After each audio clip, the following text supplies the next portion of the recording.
How's it going, everybody? Welcome to Authentic Podcast. We're here again.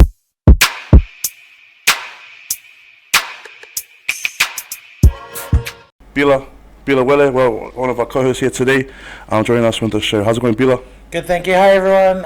It's an honor to be here, join Brandon and kind of talk smack, talk about, all things that he has questions for, but it's cool to be here. Nah, yeah, thank you for being here. Bila's one of a special friend of ours, he's one of the greatest people to know, actually. If you don't know Bila, you should know Bila, okay? There it is. Actually, just to start off, I'll ask you first and get to know you. It takes a couple minutes just to introduce yourself. So just your name, age, your favorite food, and then also, what's one thing you can't live without? Okay, so my name is William Jason Uele. Everyone calls me Bila, obviously. So, I am 25 years old. I like long walks on the beach. I'm just kidding. My favorite food. As you can see, I like to eat everything. Food's not important. picky. Yeah. Food's important. I guess, yeah, and then what's one thing that you can't live without? One thing that I can't live without. Honestly, as cliche as it is, like, my life would be upside down if I didn't have my sister around. So, like... Facts. She is who I can't live without just because I can't do anything. And she kind of like makes notes of everything. Kind of like a personal assistant, but don't tell her. But yeah, kind of like that. Yeah, so that's super cool. Family's important, man. Family's important. Definitely. Especially for us as well.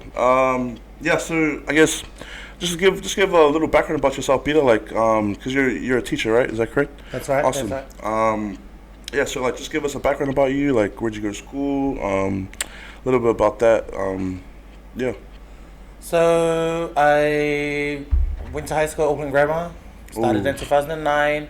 Finished in 2013. You're probably cringing because Brandon is, Brandon's a King's boy. I've been a grammar boy, but you know how it is. Yeah. If you guys don't know, actually, King's Grammar game actually today. So up the crown, let's go. Oh. See if. Let's not bring out rivalry. Right. You're right. Okay? You're right. So went to high school at Auckland Grammar and started a Bachelor of Education, graduated in 2018, and I've been teaching 3.5 years now.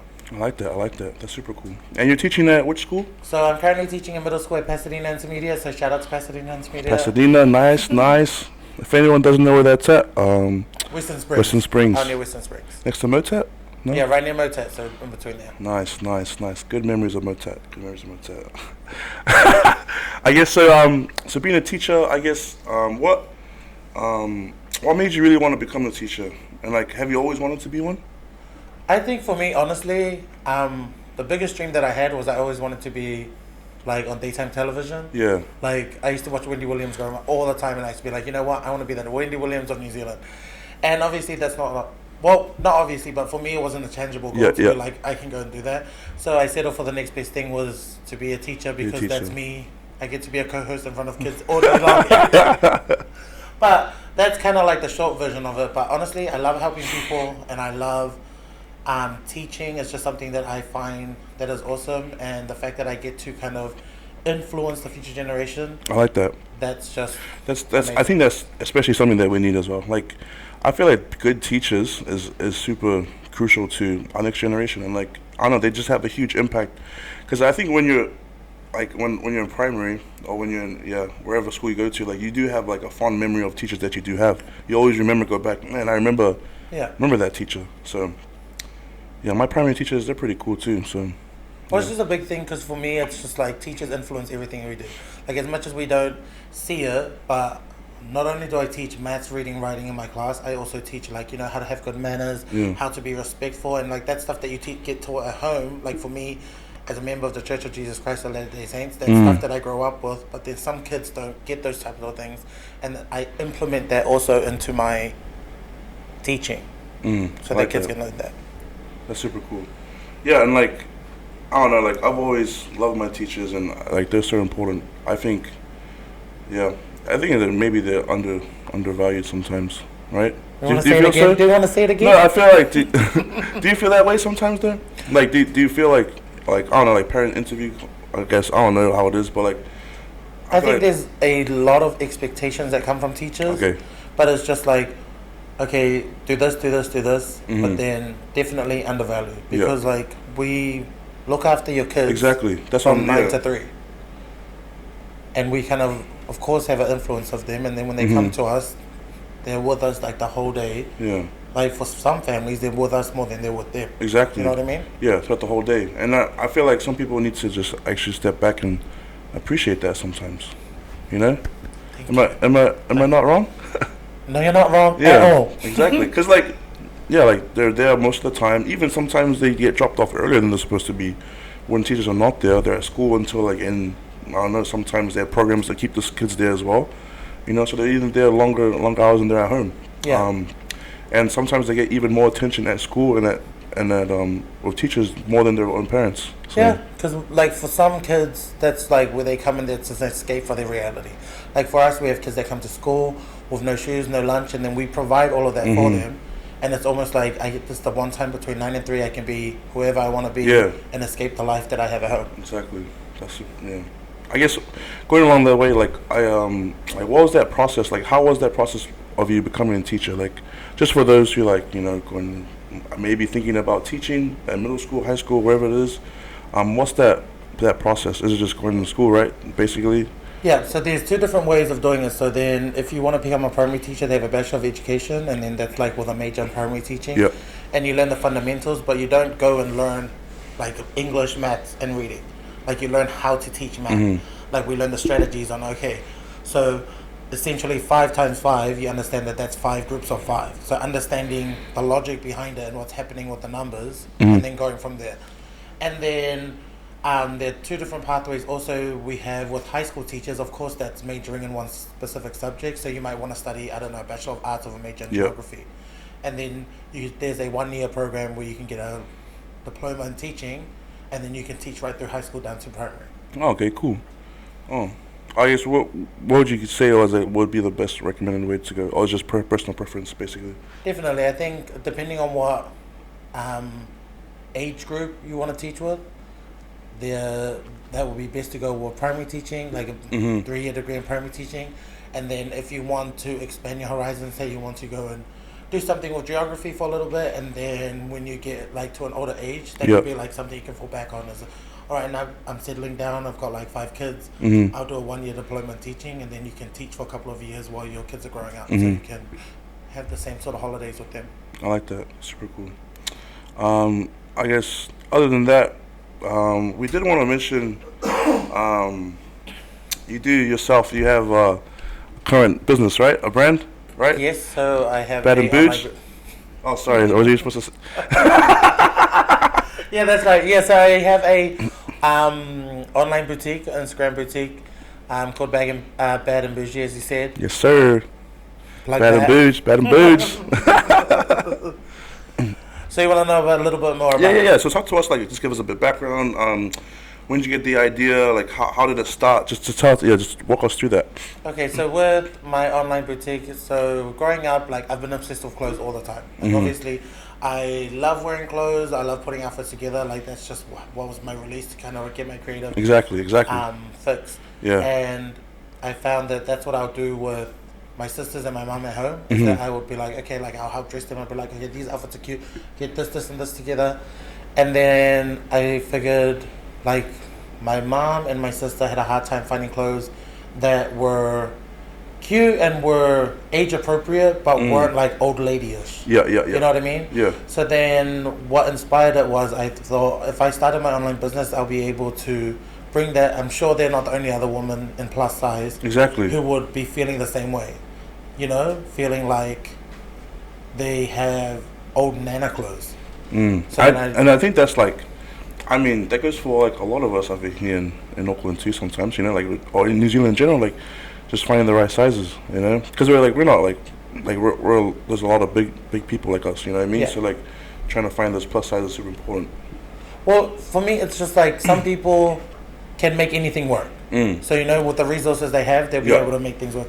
Whereas others rely on just like finding clothes in their size and putting it on, and not everyone can just like make anything work and put things together. So then it was a matter of bringing plus size clothes to people and making it accessible without having them like kind of look in like 5 million different stores. And going to like the one shop and then being caught up in there's only one store that caters for plus size, and I don't want to go there because everyone goes there already, and I don't want to look the same as them. But it's doing pretty good though, right? Like, well, yeah, it's doing all right. I mean, it's just a matter of kind of like getting the admin around. Like, right now, like the business is only run by me and my sister, so there's only two of us, and I can't put my full time into it because you have my job. Of course. That's the hustle though, you gotta respect the hustle. But like, I mean, the clothes look. I went down the Instagram page and like even saw some of my family members, some of my friends, and it looks really good. Like some of the clothes, like they just look pretty cool. I know my sister actually, she's like, man, these are cool as. I want to get some. Oh, well, thank you. So feel free to follow us on Instagram _ Big and Bougee. That's BIG. Don't worry. We're gonna put it down on the link below. On the link below. So don't worry, guys. That's super cool. Anyways, moving on. So yourself, coming from a good background of education, being Polynesian yourself, we really wanted to focus on education, the importance of it, especially in Aotearoa and also in like I guess here in Aotearoa and also in Australia and stuff like that. Like from 1 to 10, how important like do you feel education to you is? How important do you the level of education is, and why? I think on a scale of 1 to 10, 10 being the most important, 1 being not, I think education is crucial. 10. However, please don't be mistaken for education being formal education as a means of getting a degree. I mean that it's important for people to be educated, whether it's educated in trade, educated in getting a degree, educated in resourcing yourself with the tools to kind of carry on with the skills that you have. That's what I mean is it's important to be educated. Because realistically in this day and age, like a bachelor's degree only gets your like foot in the door for exactly. Is what it is. But people can make the same amount of money doing something else, but then I mean like research the skills that you have. Okay, you're good at sewing, okay, go and like see what can I do with the skills that I have. Educate yourself for what you can do. Right, it's so important, especially like, man, I feel like it just plays a big impact, especially in all of our lives. Like when you're more well educated, you make more educated decisions. You know what I mean? You surround yourself by good people. Like, going to our next question, like, how do you feel like the difference between private versus public schools? Like, do you feel like that actually makes a difference? Do you feel like the level of education really matters at that point? Like, because I know like a lot of people are actually trying to push, like, they're like, especially in the Polynesian community, I've been seeing a lot of them taking their kids more to private schools rather than public schools. Okay, for education wise, I feel like the education or the specific education you get is the same both in private and public school. Meaning 5 + 5 in private school is exactly the same as 5 + 5 in public school. But what it is that the opportunities that people are open to in private school are way bigger. For example, the people that I'll meet if I went to a public school wouldn't allow me to have the opportunities that I have if I were friends with other people in private schools. For example, if I am making friends at private schools, those are children of lawyers, children of like doctors, prestigious people in society. You know what I mean? And then I have the resources. I'll be like, okay, I want to be a lawyer. I remember my friend, and then, for example, my friend's dad could be the boss and be like, oh, I remember you. You were so and so's friend. All right, I can hire you. Like those opportunities are available to me if I went to a private school. Exactly.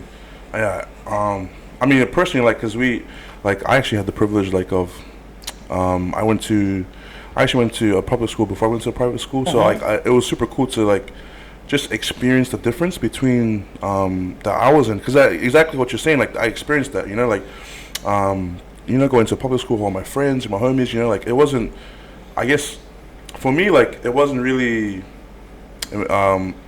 education wasn't it was a priority, but it wasn't a priority. I don't know if that makes sense. Yeah. Like going to school is important, but going to class like really wasn't. Or like just the friends around you. Like there was always one or two that was well focused, well driven in those public schools. But like when I went there and I left to a private school, like the culture was so different. Like the atmosphere, I guess the atmosphere was a completely different vibe, and just different people, right? Like they actually cared. Oh my gosh, I only got 95% in my exam. I want to see if I can reset it and do a 99. I was like, are you serious? Like, you got 95. Like, isn't that good? You know? And I think it's almost like they're from two different lives. Like people in public school, like they have a whole different other ball game that they're dealing with. Like whatever they have going on at home. I've never met so many students like in the public school, like they know how to hustle. Like they have everything going for them every single day, and they've got like other challenges that they face, and yet they're still waking up, going to school, wake up and making sure that they make a difference because they want to escape a life that they might not want to be recycling that way of life. Whereas people who go to private school, like they don't understand the privilege that they walk in. Yeah. Like for them, it's just like I go to school and that's just a routine. But it's just like there are two different challenges in the way that they walk in life. Do you feel like if kids in public school step back and then actually realize it's not just a routine, it's actually going to play a major impact in your life, like that would make a difference? I think so. Like for me at the school that I work at, we're like right back bam in the middle. Like there are rich kids that come from Point Chevalier, and then there are kids who aren't as like in the middle class, almost kind of like on the outskirts, come from Greyland, and they meet halfway in between. But because we're in a Dessau area that works with Point Chev, we aren't able to get the funding that we need for crucial things that some of our kids need. They actually need. Yeah, that they need that, but we can't get it because of the location of our school area. So it's almost like the system rigs that a bit, but it's just like if those kids are able to recognize that they're sitting beside some of the richest kids in Auckland, and that they can work side by side to each other and keep up with them, that shows that, it's not a matter of having money to be educated. Oh yeah. But going off that, like being a teacher yourself, Bila, and like you probably see it a lot while you're teaching or when you're in your classrooms or at school. I guess what's the best way, I guess, to make to help kids realize the importance of education, or parents as well, like just in our community in general, because I feel like we're complacent. We can be complacent sometimes, and like, school's down the road, just go there. Yeah. Not really realizing like, education matters. It makes a difference. Like, where do you want your kid to go? I think it's important for parents to understand that they need to support their kids in what they do at school the same way they support them with their sporting. Exactly. So then that's where it kind of like outweighs the other. It's okay, what's important. But however, I understand that like what I think some Caucasian people or people who don't understand Pacific Islanders don't understand is that for some Pacific Islanders, like that is the opportunity and the quickest way to get to where they need to be. Exactly. So that they put all the effort into that.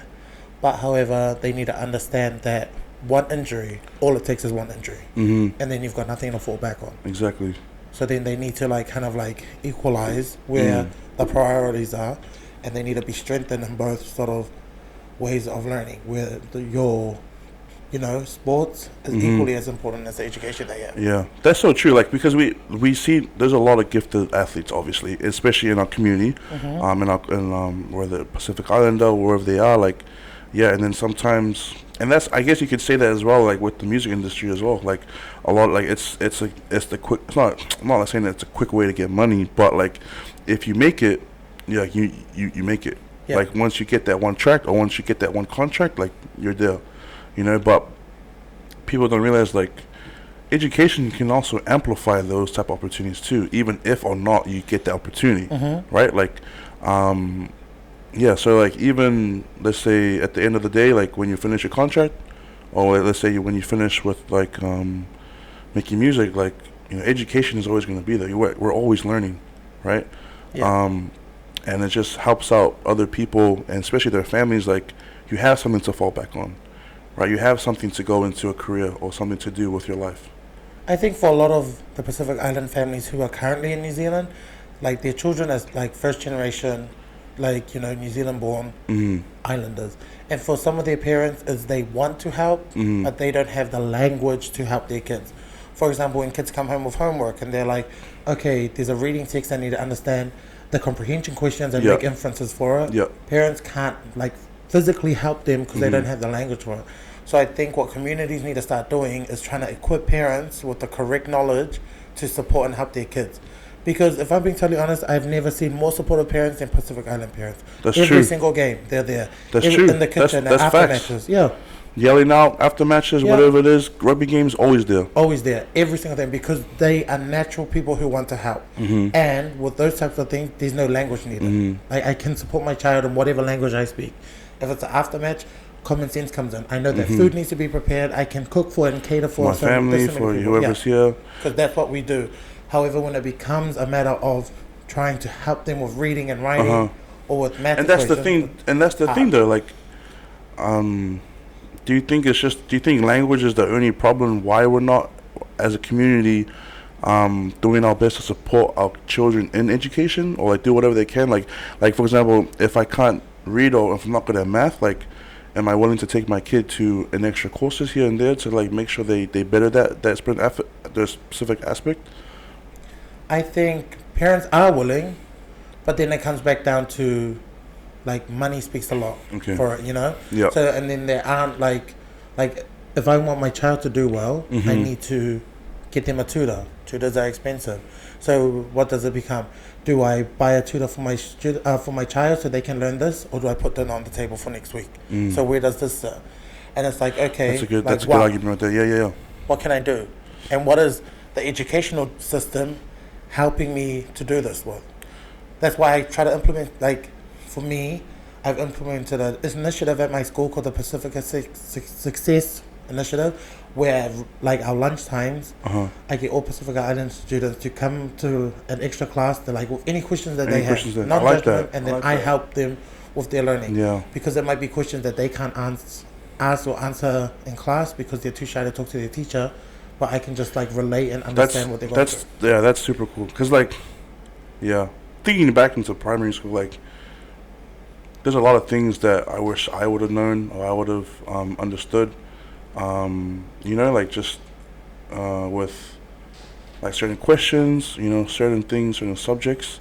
But yeah, I guess from that point of view, like you really do have to wonder, like, am I going to put food on the table, right? Or am I going to continue to invest? Because like that's a long-term investment, right, in your child, right? Let's say you put everything, and we kind of seen that sometimes where we put everything to a kid, to a children, and then they don't want to do that decision when it comes to the future, right? And then you're like, whoa, parents are like, well, I've done all this for you, right? And then you're just gonna mess it up, or you're not gonna do what I just, because on all that time that you've invested in that child, you could have done something else with all that investment. I think with that specifically and parents supporting their kids, my biggest advice would be to start in primary. Because when you get to high school, it's too late. Yeah. They've got all the foundational blocks of learning have already been missed. For example, all maths that we do stem from basic fact knowledge. Addition, subtraction, multiplication, division. If they can't do that and they don't know their timetables and they're halfway through Form 5, all maths that's revolving around that, it's hard. Crumbles because they don't have basic foundational knowledge. So there's no point in supporting high school because there is a point, but if you want your child to succeed and be the best, honestly, primary school kids, making sure they do their basic facts knowledge, making sure they're reading and writing, because if they are readers, automatically it improves their writing because they want to replicate what they read and whatever they do and write. And then from there, they have vocab and they have knowledge from reading that they want to put out there in the world. Automatically, it starts with comprehension. Their listening skills improve. Then they can have conversation using words that they have read. It just makes it easier. It just makes it easier for them in intermediate and everything else. Yeah, in high school, and then after that, we have those kids that do grow up, and then they just get a little messes with their mind a little bit. Like, I can't do this, I can't do that. Especially with a lot of people challenging with those kind of things in life. So that's I just feel like it makes it a lot easier, and easier is always better sometimes. It 100% is, but it's just a matter of sometimes I'm I understand that there are multiple different challenges that are going on in the world, and that as Pacific Islanders, we like have our own challenges that other people don't know about. So then it's almost like we're kind of handicapped when we're walking in life because we've got other things that we go on. For example, with those who already are from successful families, they don't need to go back and look after their family because they can look after themselves already. They've made enough to look after them. And then they can just worry about the kids. Then you just worry about themselves. Whereas for me, my parents are somewhat doing well now. And then when I grow up and I've, become more established and I'm successful, I still have my family that I need to look after. Exactly. And then the one step I've taken forward, I still need to take 2 steps back. So we'll constantly stay in the same, constantly just stay in the same place. 100%. And just speaking on that as well, I'm going into our last question. Like, do you feel like, I don't know, like sometimes that is true. Like we can have that, staying in the same place. But like our potential as a community is a big one, right? Like we can achieve so much, but I feel like sometimes, should we let those, I don't know, like if, like, those are super important things, and I'm not saying that like that we shouldn't not address those, but do you think that we can use those as an excuse or stop ourselves from achieving what we can? 100%. 100%. I think sometimes as Pacific Islanders, we're toxic towards our own people. Like, for example, this is what some people in a toxic situation will do. I've come here and I've sat here and I've looked at your podcast. Instead of supporting you and putting the word out, I go out and start my own podcast to try to be better than you. It's just like, why do that when try to support your own people? Like, I know for a fact, like, I've got some people who looked at my boutique, kind of look for similar things and start their own. And I'm just like, okay, that's fine. But it's just like, why steal and kind of like put down our own people? And I think the way of succeeding is that we want to help each other. So then there needs to be some sort of conference that happens where we can like come together as like small businesses or as Pacifica people, and then like that's so true. Network with other people, with each other. So and then I'm like, if I have if I need makeup artists, I know makeup artists that I can support because I've networked with them. If I have an event, I know event people and then we support our own. Exactly. We'll go and pay like, I don't know, some person who's got a huge multi-million-dollar business, thousands of dollars to plan a wedding. Well, we can just come over to the community, find someone that's actually just as good, and support them that way. But then we don't want to because it's just like, oh no. And that's the thing that like, why, I guess, I don't know, like, why is it that when we see our own people, thrive, or when they start something, right, and they continue to do it, but like, I guess, why do we want to drag them down? It's just like for me, like we should be supporting our own people, right, and giving them the best opportunities and like helping them. Oh man, you're doing good in life, but instead we're just like, oh, what are you trying for? We're just gonna end up the same way you are. You know what I mean? Well, for me, it's because when we see ordinary day people or people that we know succeed, it's tangible now. In the sense of, I know this person and they're succeeding, so I know that I can do it now because someone at my level has somewhat made success. For example, if we look at like, I don't know, Bill Gates, who's making millions of dollars. Like, I'm not going to be jealous of him. Billions. Because, I'm kidding. Billions, whatever. Sorry, let me make a correction. But do you know what I mean? Like, I'm not going to try to be jealous or put him down because it's not even tangible. Like, I'm not even in his atmosphere of thought. But then if my next door neighbor has made like a couple of $1,000s, I know her personally and I know that, okay, like, she's just an ordinary person. If she can do it, I definitely can do it. But instead of supporting her, I'll be like, let me just drag it down because now I need to do it better. Because people love to kind of support you. Like, you can do good, but just don't be better than me. That's you know true. what I mean? Yeah. That's true. And that's what it comes down to. It does. And like we just need to be, I don't know, we just need to be supportive to our own people, like we just need to because we can achieve like that's why I don't understand. It's like sometimes they drag people down too because they don't see their own potential, right? Because like all of us have that potential. We can achieve great things, we can do great things. It's up to us if we're willing to work towards those things. And it's not a matter of people dragging each other down. It's just like, okay, so I see someone who's got a business. I'm like, okay, where do you get your balloons from? Where do you do this, and this from? And I'm just like, do you go to KFC and ask him for the secret recipe? No, because that's how he gets his business and he's successful. So either come up with your own way, or yes, I can tell you how to be successful in the business. Exactly. But I'm not going to tell you the secret recipe, or else what's the point? I didn't build all of this time to be successful. Exactly. But I can help you be successful in what you do without being exactly the same as me. So don't go out there and try to find the secret recipe.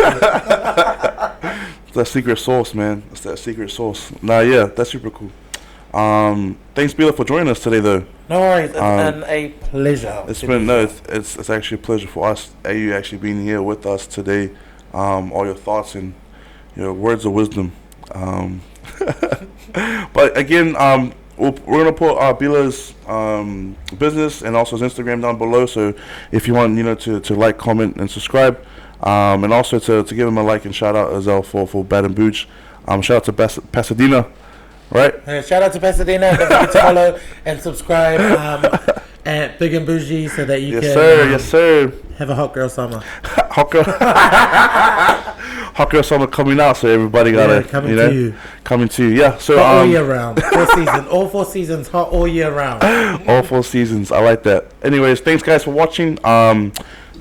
Make sure you like, subscribe, and comment. We'll see you guys till next time. All right. See you guys.